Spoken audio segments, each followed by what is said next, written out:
I wanted to do something special for Valentine's Day. Since Valentine's Day happened on a Thursday, it didn't really work out. So I'm going to do it this weekend, and what I want to do is I want to make a special Valentine's Day cake. So this is a cake that I just sort of made up. I've never made it before. I have no idea if it's going to work out or not.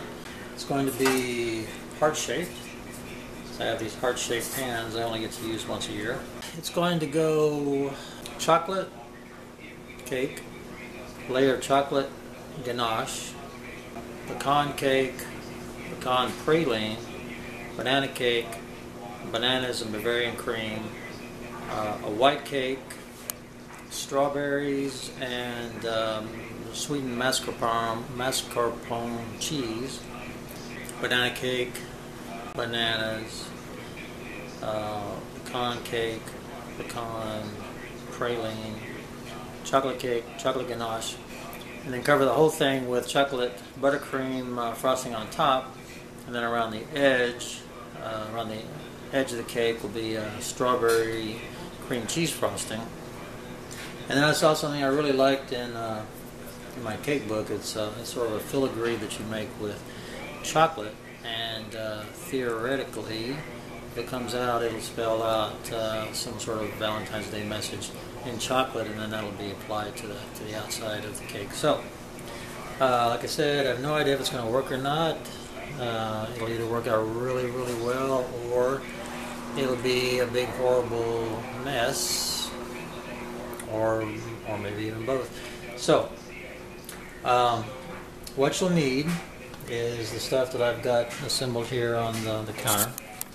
So we'll need flour, cake flour, as well as regular all-purpose flour. We need brown sugar, regular white sugar, and raw sugar, strawberries, chocolate, semi-sweet, bittersweet, and unsweetened. I got Scharfenberger because that's what my Valentine deserves. Eggs, butter, sour cream, cream cheese, some strawberry preserves, bananas. I think these should be pretty ripe bananas, pecans, confectioner's sugar, salt, vanilla, soda, baking powder. One thing about baking powder and baking soda is they don't last forever, so if you haven't bought any new in a while, like I haven't, throw the old stuff out and buy some new. Vanilla beans, a hint for vanilla beans. Go to your grocery store, go to the Mexican section and look for the Frida's line of spices. You can get 2 vanilla beans for $3 as opposed to 1 for $12 if you buy them in the regular spice section of the store. Your heart-shaped pans. So the first thing we're going to do is do the chocolate cake. And I'm going to start that out. We need to butter these 2 pans, and then we'll put in parchment paper, butter and flour that, and then we'll be going. Oh, and I forgot, in addition to all of this stuff, you'll also need cream, half and half, milk, and most importantly, buttermilk. All these recipes you can find on the net, and as I go through, I'll tell you where I found them. So I'm not going to go through them in great detail because I don't want to be, on an hour and a half long video. So okay, so this first cake is called Chocolate Heaven with Chocolate Buttercream Cake, and it's from the website for the Splendid Table, which is hosted by Lynn Rosetta Casper. So the cake makes a big 3-layer cake. That's really more than we need. So we're going to take 2/3 of the recipe that's posted on our website. 2 cups of flour, 2 2/3 cups of sugar, and I'm using raw sugar here, and a teaspoon of baking soda, and 2/3 of a teaspoon of sea salt, which is basically a rounded rounded teaspoon of sea salt. Put all that together. We're not going to sift it, but instead we're just running the mixer to aerate it for about 3 minutes. Meanwhile, over here we've got 6 ounces of unsweetened baking chocolate. Again, the Scharfenberger. And onto that we're going to pour 1 1/3 cups of freshly brewed coffee. And let's see, and we need 2 teaspoons of vanilla extract. So, something like that. And we're going to let this sit here and soften for a couple of minutes. In another bowl, I'm going to take 3 eggs and 2/3 of a cup of canola oil and whisk that until it's light and sort of thick. It takes a couple of minutes of whisking by hand. Then we're going to add 2/3 of a cup of sour cream, room temperature sour cream, and just mix that a little bit. You don't want it to be overmixed. In fact, you want to still be able to see some of the little white streams of sour cream. And then we're going to add the chocolate. And we're going to mix that just until it's well combined again. You don't want to overmix it. Then we're going to take this and we're going to mix it with the dry ingredients a third at a time, and then we're going to beat it until it's nicely well combined, and then we'll pour it into our 2 pans.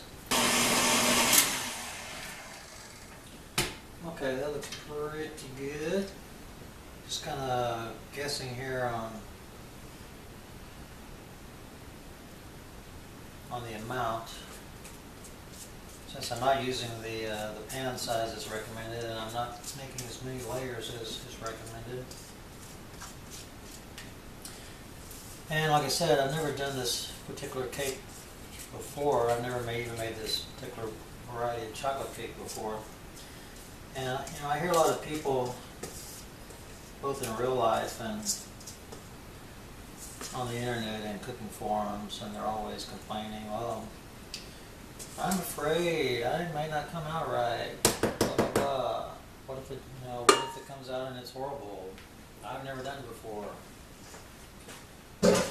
And yeah, so you've never done it before. And if you don't do it this time, you'll still not have ever done it before. So just do it. Knock the pans a couple of times. When you do that, you'll see bubbles come up. That gets those bubbles out of the batter. Now we're going to go into the oven. I've got a new thing in my oven. Today I went to Williams-Sonoma and bought a cooking stone, baking stone. It's one of the hints that's on the Splendid Table website. So you put that in the lower third of your oven, preheat the oven. It takes extra long to preheat with the stone in there, and then you bake these directly on the stone, and that allows the heat, supposedly allows the heat to get into the bottom of the pans and cook before the top of the cake gets all burnt. So we will see how this works out.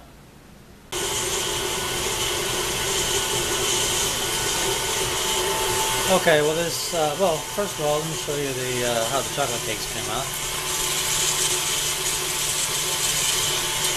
Pretty nice, if I do say so myself. I think those would be fine for cakes all by themselves. If you imagine those with a chocolate buttercream frosting, that would be pretty good. But that's not what we're doing. So starting on the second cake, in this bowl here I've got 2.5 cups of all-purpose flour, a teaspoon of baking powder, a half a teaspoon of baking soda, 1 2/3 teaspoons of sea salt, which is like a heaping teaspoon of sea salt. I whisk all those together to mix them nicely. Over here I've got 1 2/3 stick of butter and 1 2/3 cup of brown sugar. And I'm creaming those for about 5 minutes. You want it to go until the butter and the sugar is light in color and light and fluffy. The recipe that we're making is called butterscotch pecan cake. It's from the Martha Stewart website. This recipe calls for vanilla and rum, and for reasons I don't quite understand, I don't seem to have any rum. So what we're going to do instead, while we get gratuitous puppy shots, what we're going to do instead of vanilla and rum is we're going to use an equal amount of this Tres Leches cream liqueur. We'll let this beat a little bit longer. Then we're going to beat in 3 eggs. Then we're going to beat in flour and 6 2/3 ounces of room temperature buttermilk, and we'll do this again a third and a third and a third and a third and a third and a third and a third, and that'll give us our cake batter. You know, it's funny, when I first brought the puppies home, the sound of this mixer just drove Nubo crazy, and it doesn't seem to bother anymore. I think he's figured out that there's a relationship between the mixer and stuff that falls on the floor that he can eat. Now this is a completely different batter than the last one, the chocolate one. I could just pour out of the pan. This is actually pretty stiff.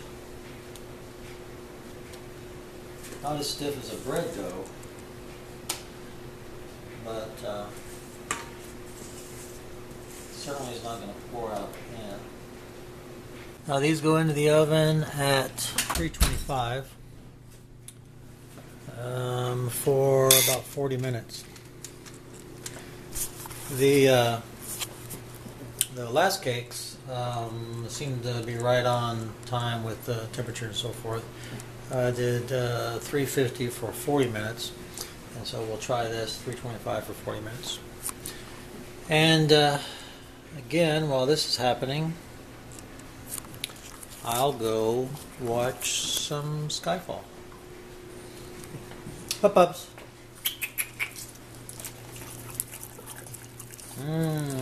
Cake batter.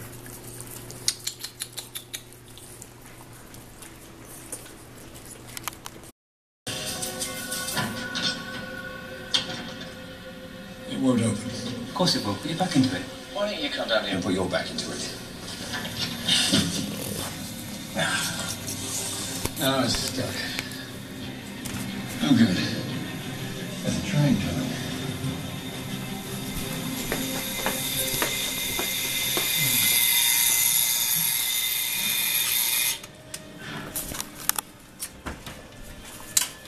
And there we are.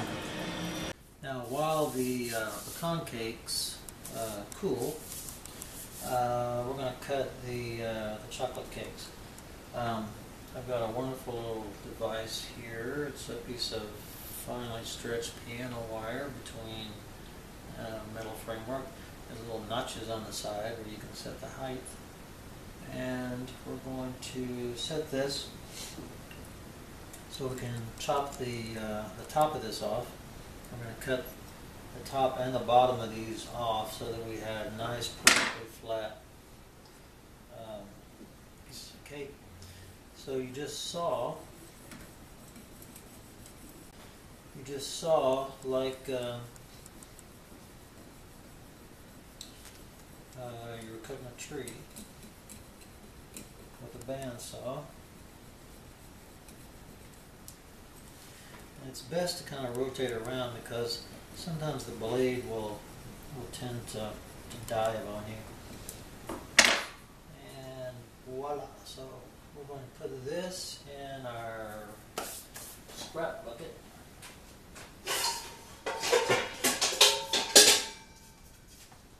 I think I may take all our leftover cake and make a bread pudding out of it. This is so much better than using a knife. If you ever tried to cut a cake with a knife, it never works. So now I can flip this over, and now I want to cut just the very top of this off. I strictly don't have to, but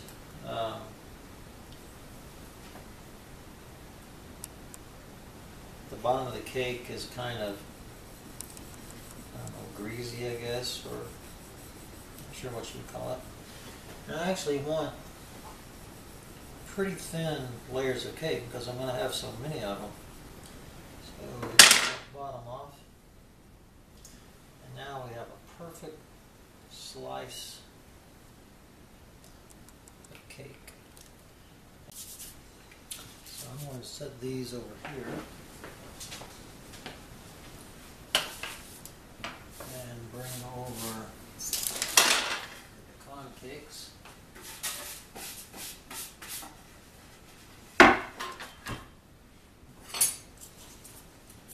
First thing I want to do is break them out of their pan.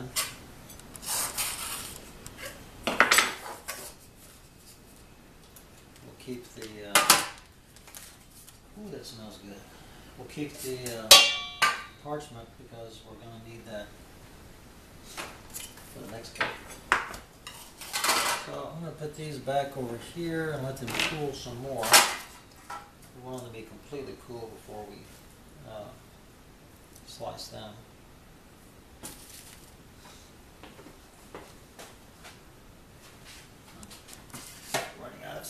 Running out of space. And the reason I'm doing that is because I need these pans, or strictly speaking, yeah, I need these pans. So what I'm going to do, I'm going to clean these pans. I'm going to make some chocolate ganache. I think ganache is like the ultimate way to eat chocolate. It's basically cream with chocolate dissolved in it, and when it cools, it's like fudge, but it's not horrible like fudge. It's like really good chocolate. So what I'm going to do, I'm going to wash these out. I'm going to put the chocolate cakes back inside. Then I'll make some ganache, and I'll pour that over these, and then we'll let that cool, and then we'll have a nice layer of ganache on top of these two layers. I'm going to do that rather than try and put it on like icing when we stack the cake. Then similarly, I'll do the same thing with the pecan cakes, except instead of ganache, I'm going to make a soft pecan praline, and I'll pour that on top. And again, we'll let that refrigerate, and then we'll have 4 of our 7 cake layers done. Now there's all kinds of ways to make ganache. This particular way, we got 9 ounces of semi-sweet chocolate. I've got a half a cup of milk and a quarter of a cup of cream brought to a boil, and I'm going to pour that over and just let that sit and soften up for a minute. Just going to stir this around,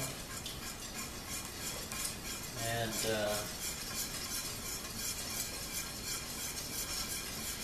this is where it makes a wonderful transformation into a wonderful chocolatey ganache.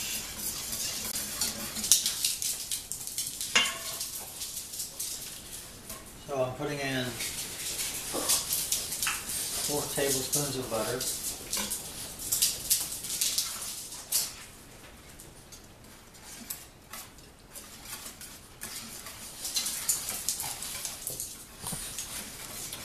The dogs are having a race around the house.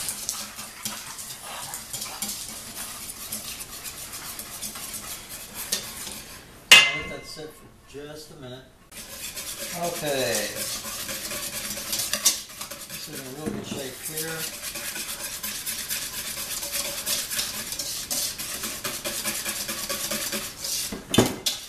This is just the most delicious, wonderful chocolate stuff. You can use this as a chocolate sauce. You can let it cool and roll it up into little balls and put it inside cupcakes or truffles, or you can just pour it over a cake as a glaze.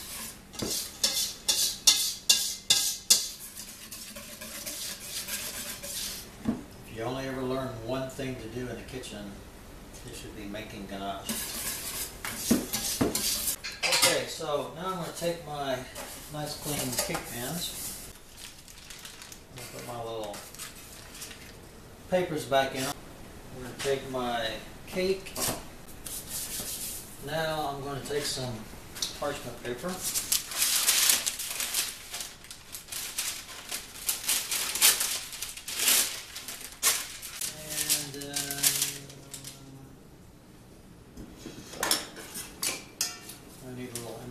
Improvisation here. I think this will be easier to do if I do it in several small pieces.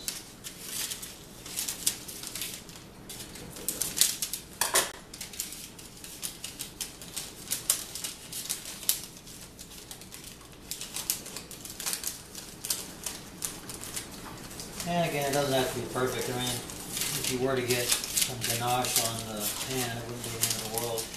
But I think it would be easier to get this in and out if I put this paper in here.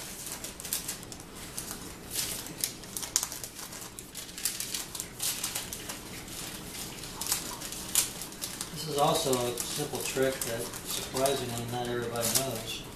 If you're just frosting a cake, put paper underneath the edge of the cake all the way around, frost it, and then pull the paper out, and that keeps the frosting from getting all over your cake pan or your cake plate.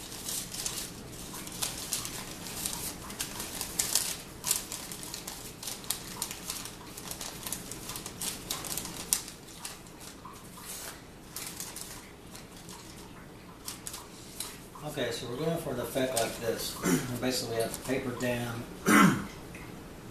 around the all the way around the cake. Okay, so here's our two pans. Just kind of a side note, if you're cooking with chocolate, especially this dark, heavy chocolate, and you happen to have puppies like right here, just keep in mind that chocolate is poisonous to dogs. I think most people know that, but not everybody knows it. So I'm just going to do this by spatula's full, so I can kind of get even amounts on both of these. And you want to smooth it, and I think a spoon is the right thing for smoothing. I actually have a tiny little offset spatula that I used to use for oil paints, and that would be ideal, but this will do just fine. I think we're going to call that good. So I'll put this in the refrigerator, and then while that's cooling, we'll cut the pecan cake. So I'm just finishing up cutting the pecan cake here. Another nice thing about this cake cutter, and that is all your cakes come out the same size. And I tasted this cake. It's really good. It's got sort of a toffee flavor, I guess. I have to describe it. That's what I would call it. So here we go. So here's the two chocolate cakes, and chocolate is set pretty good. Suddenly occurs to me I haven't really figured out exactly how to get these out of the pan. So obviously you can't flip them because they have soft chocolate on top. So I'm wondering if I could just maybe pick these up by the papers.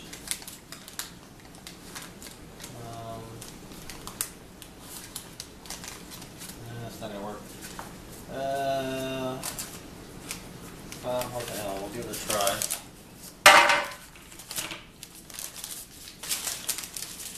Bam!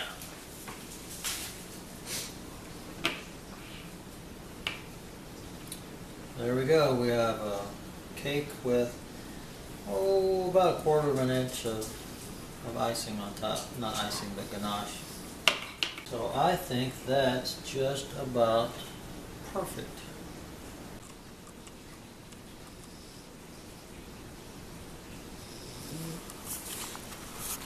So now we're ready to make the pralines.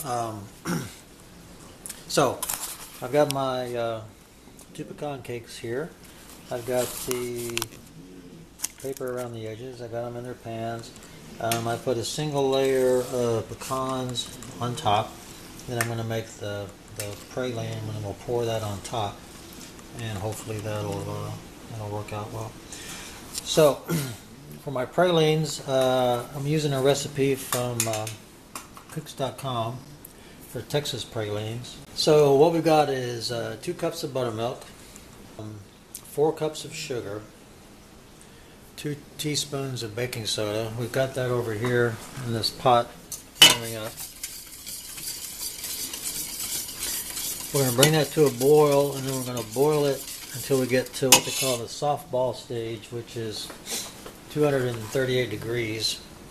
Then we'll take it off, and I've got setting aside here 2 teaspoons of vanilla and 2 tablespoons of butter that we'll add when it gets done.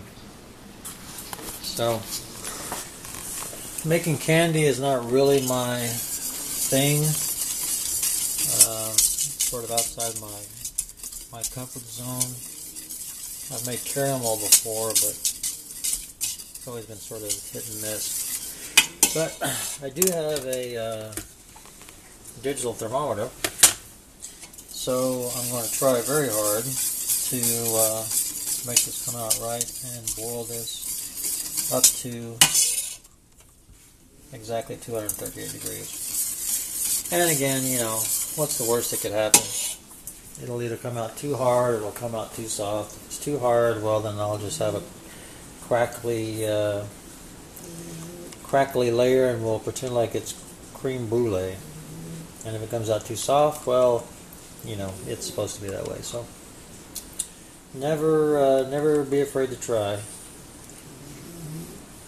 because you never know. Sometimes you have happy accidents.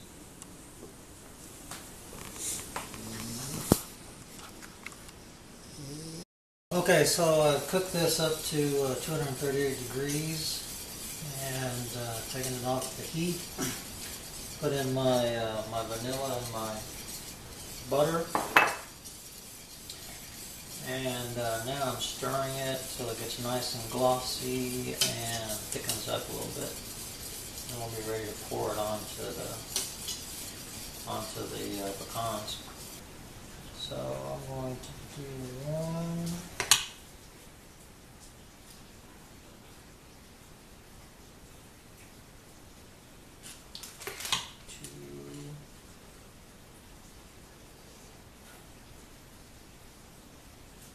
So here we go, you can kind of see how that came out. So I think I will just leave these in the pan. Since I'm done baking for tonight, I'll leave these in the pan and put them in the refrigerator. And we'll be good to go